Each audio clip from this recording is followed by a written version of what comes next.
Meet me on the softer side. Meet me on the softer side. Softer side of your heart. Hi there, and welcome to the Skylight Books author reading series. You can find out about this and all of our other author events at www.skylightbooks.com, where you can also browse our inventory as well as order books online.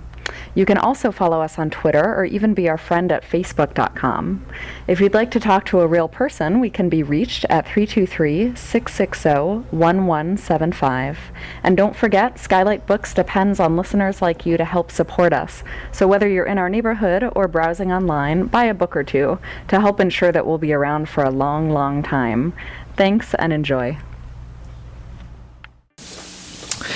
Allison Burnett is a novelist, poet, and screenwriter living right here in Los Angeles. His narrator, B.K. Troop, first appeared in Christopher, which was a finalist for the 2003 PEN USA Literary Award, and then in The House Beautiful.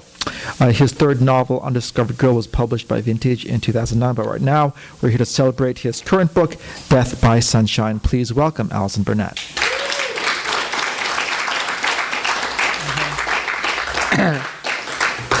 Thank you all for coming. I really appreciate it. Nothing's worse than going to a reading and having the person read too long. So I'm not going to overstay my welcome, I don't think. So this is the third book that's narrated by B.K. Troop. The first one, Christopher, The House Beautiful, and this one. They are completely freestanding books, so people read them out of order all the time, and it hardly matters. I suppose if you read them in order, there might be a little extra charm, but that's sort of it, because they're really meant to be freestanding stories. And in the first book, he's 48. In the second book, he's 52, and in this book, he's in his late 60s. For a gay man like B.K. Troop, being in your late 60s, he feels as though he were maybe 100 or 110. That's how he talks about himself. When he was 48, he talked about himself like he was 75. In this last installment, B.K. leaves his comfort zone, which is New York City, and he's now, his world in The House Beautiful is that he's inherited a brownstone, and he only lets young, struggling artists live there. And so he's mentor, if not muse, as he puts it, to these young artists who mostly just want to get away from him. They just like the cheap rent. In this book, he leaves his comfort zone of that world because he gets a call, and he comes to Los Angeles believing that he is going to be selling Christopher to the movies, and he's going to be launching a film career. I'm going to read from the chapter where he does what anyone does who gets the call from Hollywood, and it's crucial that they get there for the big meeting, is that he gets on a train in Penn Station. And the chapter is called An Opening Digression. To those who adore world travel, but fear falling through space on fire, there is no feeling quite so snug as that of boarding a transcontinental train. My heart purred with contentment that damp November afternoon when I mounted the steel steps of the Three Rivers bound for Chicago. I was shown to my couchette by a dapper little porter named Louis, a fine old puss of a gentleman, all perfume, soap, and powder. His skin was rosy brown like a brand new penny loafer, and his manners were positively antebellum. Louis, despite being in good old age, had no trouble managing my carry-on luggage. A leather suitcase filled with clothes, linen, toiletries, Los Angeles books, and plenty of cigarettes, and a canvas duffel loaded with clanking refreshments. Although the narrow corridor of the train was not much warmer than the platform outside, I fancied I could feel already the rays of the Pacific sun, hotter than a bride's breath, toasting my freckled shoulders. Over the whirring fans, I heard already the swoosh of palm fronds above my poolside hammock, where I scribbled every day, pausing only to bark out drink orders to my docile Mayan houseboy. And despite my desperate poverty, I knew already the serenity of a man in the chips. Yes, I confess it, my unhatched chickens were not only being counted, but also breaded and fried. How naive I was that afternoon, how trusting of the fates. The first bad omen was my train compartment. It was nothing more than 2 seats facing each other next to a yard-wide window. A pygmy sink hung over a dollhouse toilet. Its mirror looked plucked from a lady's compact. When I asked where I was meant to sleep, Lewis yanked the bottoms of the seats together to form a cot barely big enough to hold one of my shoes. I exhaled my disapproval, but left it at that. I could scarcely blame Lewis for the decline of Western civilization, especially when its progress had cost so many of his descendants their freedom and lives. A half hour later, the train jerked into motion, beginning my first trip west since 1958, when I had hitchhiked to San Francisco and taken it by storm. As we crawled free of Pennsylvania Station, I christened the Enterprise with a glass of New Zealand Sauvignon Blanc, Maori Pecs, Kiwi Rump. Gazing out at the bloodless urban landscape, my toes curling with delight, I inwardly sang the praises of this most enlightened form of travel. Fumbling for a cigarette, I recalled the famous quotation of someone French who said that travel was the most melancholy of exercises because it means seeing 1,000 objects for the first and last time. It is to be born and die every minute. I lowered the fag and felt a surge of panic. My heart raced and I was forced to gulp air to keep from vomiting. The reason was obvious. Nothing is more terrible to an old man than the thought of dying alone. What if I were run over by a car in Los Angeles, or murdered in my hotel room, or my heart failed as I signed my contract? Who would come to the morgue to claim me? The poet Adrian was the only one of my lodgers who had made an appearance at the farewell breakfast that I had hosted for myself at the Parnassus Diner. Where was everyone else? Was I really so odious? Would it have killed them to eat a lousy bagel with me? I lunged for the teeny toilet. I did not use it, however, because at that instant, as though God were nothing more than a third-rate melodramatist, the train rocked, my little door banged open, and there facing me was the backside of a strapping young man. His tight denims, cashmere sweater, and shiny designer boots told me he was something special. Well, hello, I said. Not even bothering to glance back, he disappeared into his couchette, slammed the door with a tremendous volume, and let out a scream. A minute later, he uncorked a louder scream, followed by a burst of Billingsgate so frank and foul that even today it makes me shiver. Footsteps approached on the run. Lewis appeared and pressed his little ear to the door. Listened. Nothing but a few whimpers. He looked at me and twisted a finger at his temple. "Dude's crazy," he whispered. "Crazy sexy," I whispered back. Lewis frowned and fled. Feeling right as rain suddenly, I propped my door open with my duffel. When the young man emerged, he would spot me and say hello. At the very worst, we would become pals. At the very best, I dared not even consider it. Falling in love on a train, simply too wonderful. I reached into my bag for one of my Los Angeles books. I had packed 24 of them, ranging in quality from literature to pap. I chose one of the latter, an unauthorized biography of Ms. Cary Grant, which I hoped would offer some insight into the early days of vaudeville and life inside Hollywood's pink satin closet. Unfortunately, I was stricken with a case of the erotic Jim Jams and could not concentrate. I could think only of the young man across the way. Ah, youth, forever dear, forever kind. When would I outgrow the craving? I threw down the bio and fished for a meteor distraction, the day of the locust. Next to Raymond Chandler, Nathaniel was, for my money, the best friend Los Angeles had ever had. He made the place seem exciting, like the 10th circle of hell, when in fact it was merely bland and sunny. Or so I had heard. I had never visited Los Angeles and had never read a word of Mr. West. "Hey you, wake up, what's in the bottle?" I opened my crusty eyes. How long had I been asleep? And there was my neighbor, softly focused, filling my threshold with his bulky frame. His skin was olive, his tendril hair gypsy black. His upper lip wore a hint of Byronic scorn. His plum-colored silk shirt clung to his hard, sweaty, hairless chest. I thought of wise old Democritus, who deliberately blinded himself with sunlight so that he would never again behold beautiful young things beyond his reach. "Madeira," I replied with a smile, reaching for a clean glass. "Sit and taste." But the bottle was empty. This explained my deep slumber. I fell to my knees and unzipped my duffel. I have every kind of wine in here: monkey wine, lion wine, sheep wine, and swine wine. The monkey enlivens, the lion irritates, the sheep stupefies, and the swine brutalizes. Which do you prefer? "Red," he said. Excellent choice. I plucked out a new Chianti, unscrewed it in a flash, and poured. He stared into the glass for a long time, then sniffed. It was a rough and tumble southern vintage, with the dry hands and big heart of the Neapolitan Scunizzi. He downed it in 3 mighty gulps, gave it back, and smiled at me strangely. His shoulders were broad, his legs a bit bowed. His black eyes were among the most disturbed and violent I had ever seen. He was at most 27, and I suspected that he slept only with women. Tastes like piss, he said. Then he jumped up and vanished. I swapped my Oxford for corduroy slippers, grabbed the bottle, and set off in hot pursuit. I bounced between the walls of the swaying car, but I never lost my footing. My heart was strong, my determination fierce. For those of you who did not travel by rail, let me be the first to break the bad news. The glory days of the club car are over. Today, those who cleave to the hem of the Lady Nicotine are dragged into a cold, windowless room directly across from the handicap shower. The indignity would be enough to make any sane man quit smoking, if any sane man smoked. It was here that I found my friend, barely visible through a bluish scrim of poison, slumped in the corner sucking down a Marlboro. His hands visibly trembled, his eyes darted, a soul in torment. No stranger to suffering, myself, I am, like Virgil, an expert at relieving the suffering of others. I plopped down next to him. Curious, I said with a sympathetic smile. We both travel first class, and yet we're both slaves to the vice of the proletariat.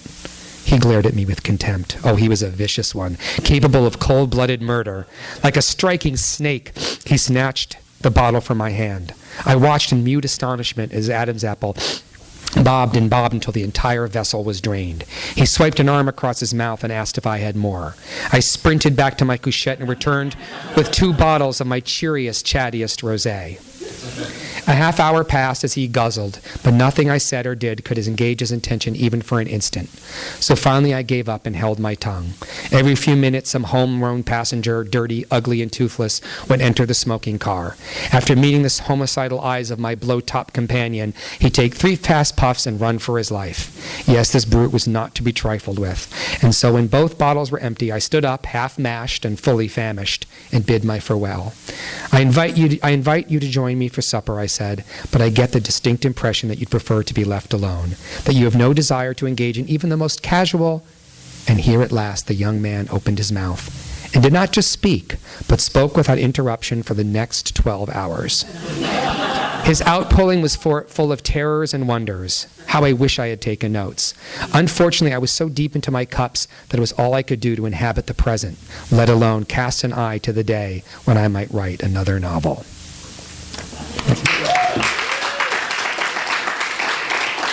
Thank you. I just find him irresistible. That's why I continue to write these books. And people say, well, there'll be a 4th one. And I say, well, there has hardly been a groundswell for the 3rd one. The books are largely ghettoized because the narrator is gay. And even though he tells stories, the first 2 books, he only tells stories about straight people. And this one, he tells a story that he is about him. But, you know, it's a very broad canvas. But that simple fact that he is a gay man puts it into gay book sections. I mean, sometimes House Beautiful will be the 4th highest rank on Amazon of gay poetry. I don't even know how that happened. And so I do have a vision of BK. I don't know why, I just had this idea of him wearing really starched flared jeans, a cowboy hat, very old, and living in New Mexico, and finds a baby on his doorstep. And I would like to write that book, but I just don't know if I have the intestinal fortitude to hurl it into the abyss of the e-universe. But each of the 3 books is published by a different publisher, which gives you an idea of how hard it is to get these made. And so what I'm doing is I'm going to consolidate and get the rights back to the first 2. I've already done it, and they're all going to come out by Writers' Tribe Books, and they'll probably all look like this somewhat. And so at least they have a home, and then maybe someday, and in however many years, there'll be one edition that'll just have the 3 books, and that would be my hope. Yeah, people are, yeah. Well, the irony is, like, I guess, you know, they said the other day 50 million people in America have not read a book, you know, just do not read books, period. It means of adults, of literate adults. But a lot of people are reading, they're just reading a lot, you know, they're reading on Kindle, and they're reading a lot of, you know, they're scrolling, and every bit of research says anything that you read on a computer you don't retain as well as you do something you read on paper. So I always print out articles and essays that people send me because I know that if I read it on paper, I'll remember I read it. Sometimes I get an email and I find out, someone died, and 5 days later I go, oh my God, that person died. Like the email just goes like it's just like not real, It's terrible. So if there's anything you guys want to talk about, anything we can talk about, the fascinating world of movies or books or both or anything. Who would play BK? I wrote a script for Christopher, and so many people had tried to get Christopher made when it was a novel, and they were like, if only there were a script, right? So I write the script, and I get so much love for this script, but it's like, this is right around the time that the indie world was kind of dying. I mean, it really has kind of died. Yeah, sure, there's Take Shelter and Mary, Martha, Eminem, Marlene, whatever. But it used to be there'd be like 12 of those, and now there's like 2 or 3. But it's just a different world, and the financing of those movies is different.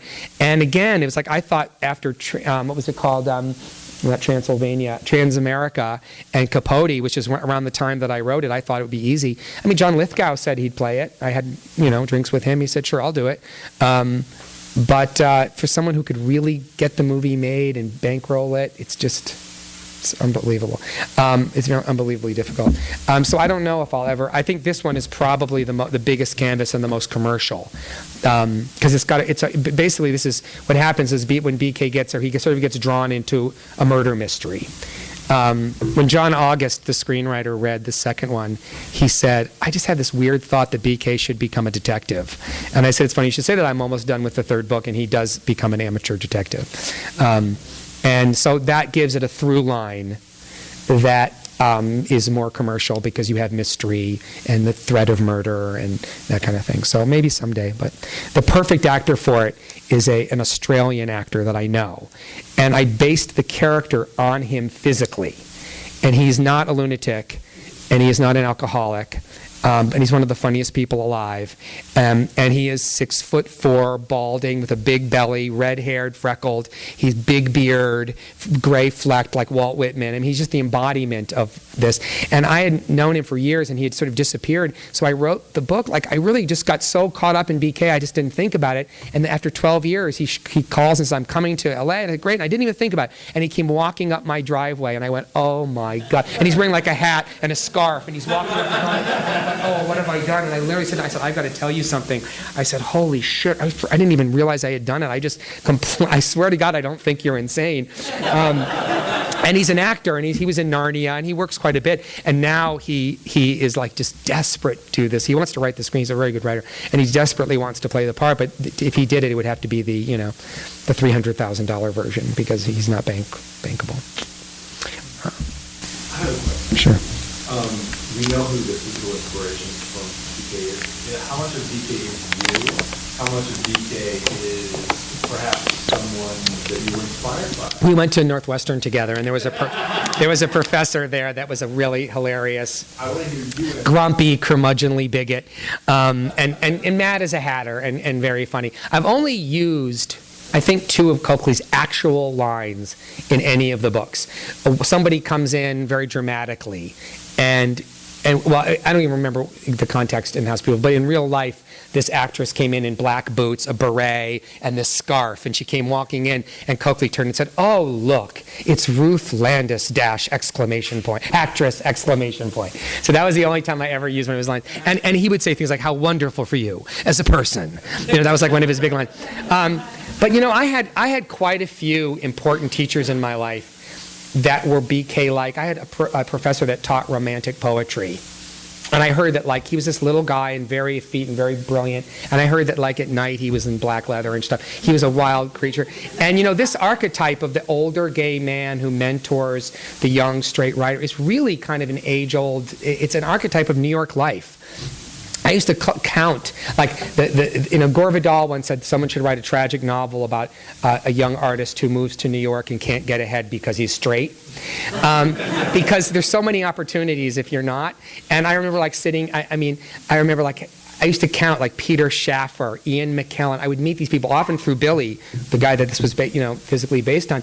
And every time they're like opportunities lost. I remember being in a park and being like chased by Jerome Robbins. And I was like scared to death. Every time I turned around, he was like there with his beard, So all that was working on me, and I wrote a lot of Christopher in my 20s as a 600-page sprawling novel that nobody read and nobody would have published if they did. But it was like all this hard work and 2 years of work. And then when I got older, I looked back on it and I said, maybe all that hard work wasn't wasted. And maybe there's a way of telling that story again that will take it out of this therapeutic, the way writers in their 20s are writing for sort of personal therapy, and put it into the world. And I said, well, what if, since it takes place in 1984, what if Big Brother narrates it? What if there's someone who's watching Christopher, who's obsessed with Christopher, and even thinks he can narrate his inner life? And what if Christopher is actually writing things so that this guy is reading his writing and absorbing this kid's soul? And yeah, it could have been a woman who was obsessed with him, but I had a neighbor in that tenement where I lived who, I would like see looking down through the air shaft, and we were friendly, but he was just very like omnipresent. And I thought, well, wouldn't that be interesting if he narrated it? So again, it was an archetype. But once I started, so I took this 600-page book, that was on like floppies, and I began rewriting it. And it was like 15 years after I wrote it. And as soon as I started doing it in BK's voice, I just never looked up again. It was like channeling. And so then I said, well, what about that other novel I wrote about this artist colony? And there was an eccentric person who ran the artist colony in the book. This was a novel I wrote that no one read and no one published, and it was just this dead book. And I looked back at that and I thought, well, now what if I drop BK into that world? And again, it was just like it took off and it was just wrote itself. And all that hard work wasn't wasted, because even though I was reimagining it, I was still using all that underlying, like reading every single newspaper from 1984, for instance. I mean, I had done so much work on that. But then the scary one came when I sat down to write this, because I had nothing in front of me. And because he's solving a crime and he has no idea what he's doing and he has no idea what's going to happen next, I thought, well, you know what? I don't think I should either.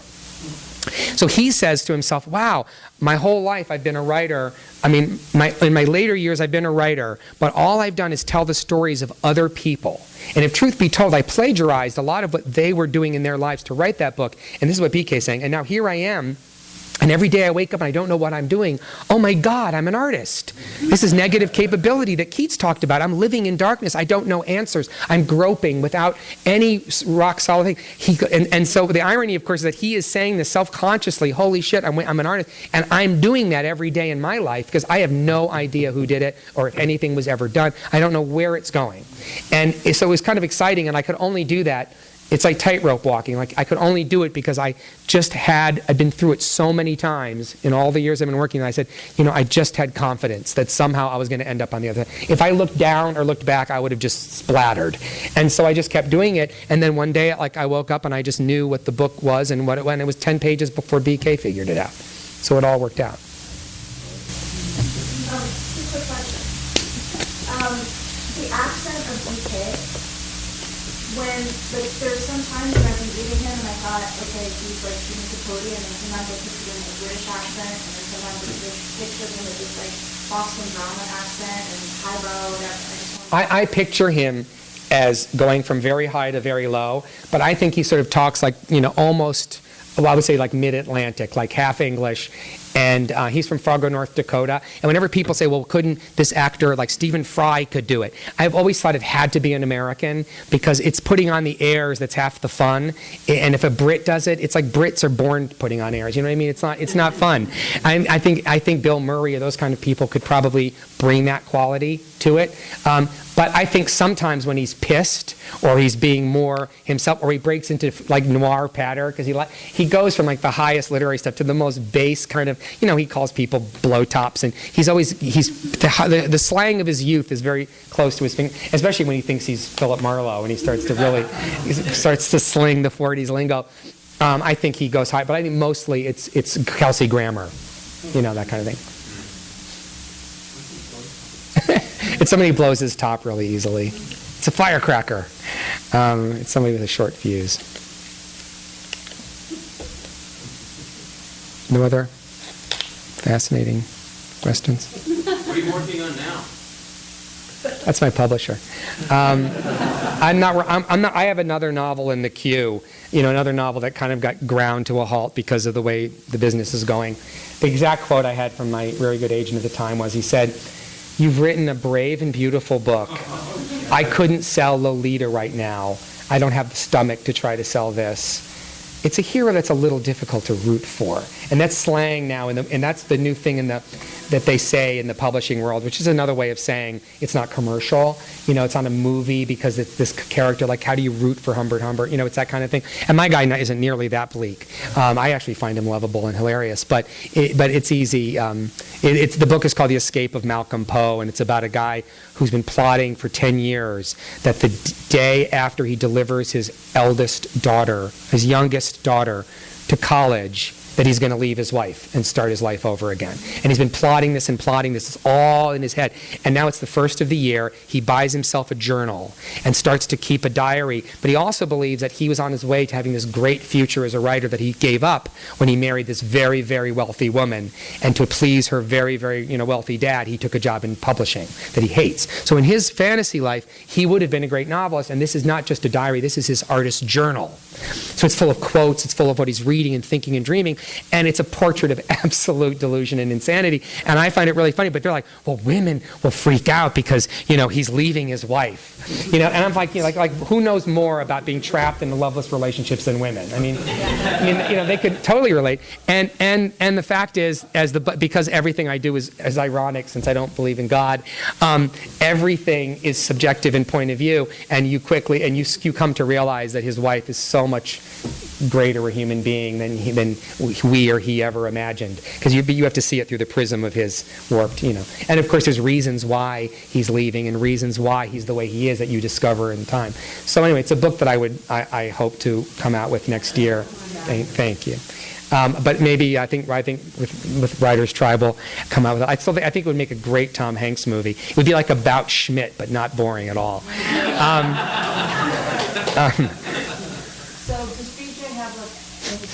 First of all, people always get BK's name wrong in the book, and they call him BJ, and he always gets really grouchy, but it's BK. Bryce Kenneth Troop. Right. So does he have a personal journal, or is it more? No, when he was in that House Beautiful, he's always reading the pages, finding the pages of stuff, and then you find out in Christopher, he has all of Christopher's aborted novel with his cruel blue pen, or red pen, I guess, slashed through it. So he has a whole manuscript that he plunders to write the book. And in the second one, there's a girl who has a manic episode and sort of disappears, and he has her entire manuscript. So he plunders that. So I always wanted that feeling that he was plagiaristic and living through other people, and merely kind of a collator of other people's stuff. And this one, he's really completely on his own. And it's part of his evolution, actually, that he's actually sort of creative. Not just creative to write the book, but creative to wake up every day out of his comfort zone in Los Angeles, sweating in a shitty motel, and creating his life for the first time. There's a big arc, yeah. In the first book, he says, I'm going to tell you about 1984, the year in which I became something that quite closely resembles a human being. So he starts his journey by becoming sort of a person, and then House Beautiful, he sort of expands. He goes from really just being someone who just wants to screw this young straight guy, and then realizes, oh my God, this is terrifying. I actually am in love. And then, oh my God, I just love him. It isn't even sexual.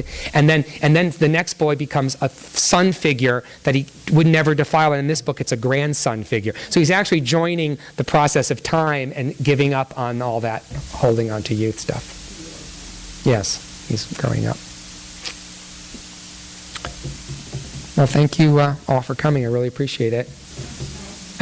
Well, you have to ask. I have nothing else to do. Okay, Maria. Okay. I guess it's more of a compliment or a question, but we've created a character BK where he does things where he'll mention like the Daniel West book that he's never read, or mention like a French poet that he's never heard of, or read a quote or whatever. And it was really interesting, really fascinating to me to create a character that doesn't know a lot but comes across as being incredibly clever and smarter than other people, even though he's kind of like that guy. He's like the Great Gatsby with all of the books, but like they haven't been read. So Well, I think he really has read a lot. I just don't think he's shy about, in other words, if he says that some Frenchman said, it's just that he doesn't remember if it was Victor Hugo or who it was. I happen to know who it was, but he doesn't remember. So he throws that out. Or, so I think it takes actually some sort of weird intellectual confidence that he admits the things he doesn't remember because he's getting older and he's forgetting. But I think he really has read a lot, although I don't think it's deep. Do you know what I mean? But I think the fact that he brings those 20 books along and does read them, he still has curiosity about things. Especially because Dan Fonte's quote is on the front. And that was before I knew Dan. I wrote this a few years ago. I love Ask the Dust. Yeah. I really enjoyed living here in LA and enjoyed BK's sort of screwing up of geography and names of streets and places and whatever. But don't you feel like, to some degree, over the course of the book, he actually learns to appreciate certain things about Los Angeles? Well, I think one of the things I get, I shouldn't, and not that it's one line, who cares, but one of the things that cracks me up is that he finally feels at the end that he's found a home here, and he meets a man who lives in a beautiful mansion, and he feels like this is the real LA, and all this stuff, and as he's leaving the gorgeous mansion with the leaded windows and everything, he sees a plaque that says Anno 1974, whatever it is. And it's like the whole mansion is a faux mansion. Everything is faux. But I think at some level he got something out of it. But there is a feeling of I can't do it because it's the last page. But there is a feeling when he sort of bids L.A. farewell. And I don't know if you guys have read James Joyce's The Dead, but he does a subtle parody of The Dead. Instead of the snow falling on Ireland and the snow falling, did you pick that up when you read it? Did you? I haven't finished it. Okay. No, I'm not giving anything away, but he even he does like a little allusion to the end of The Dead, but except it's rain falling all over, and it's like and he describes like if there were a flood here, there would be an ark full of cartoon animals, and it becomes like a Disney kind of thing. I think he gets the city in a more profound way, in his bottom feeding way. And I just love the fact that he sort of thinks he's in the inner sanctums of power, and he's just sort of floating around it all. And I got scenes on the studio a lot. Like I think you really get a big vision of LA in this book, because he goes up and down to the most horrible parts of the valley, to everything. What did you say about the film mansion? Well, no, it's just that he thinks that the mansion is this great seat of like an early 1910 mansion kind of thing. But the plaque tells you it was built in the year 1974. I got it. It's another, and also I had a great chance to do parodies of actual people in Hollywood. Some of the producers and the people and the acting teacher. I just pray he doesn't read it. He'll never forgive me. But I did a parody of an acting teacher I know that lives out here. Yeah.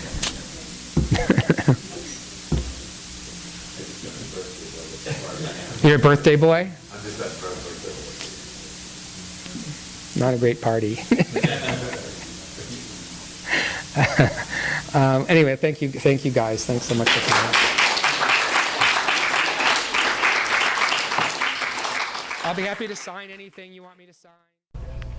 You've been listening to the Skylight Books author reading series. Don't forget that you can check out this and all of our other great podcasts at www.skylightbooks.com.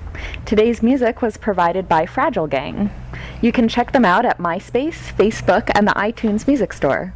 Thanks for stopping by, and we hope to see you soon.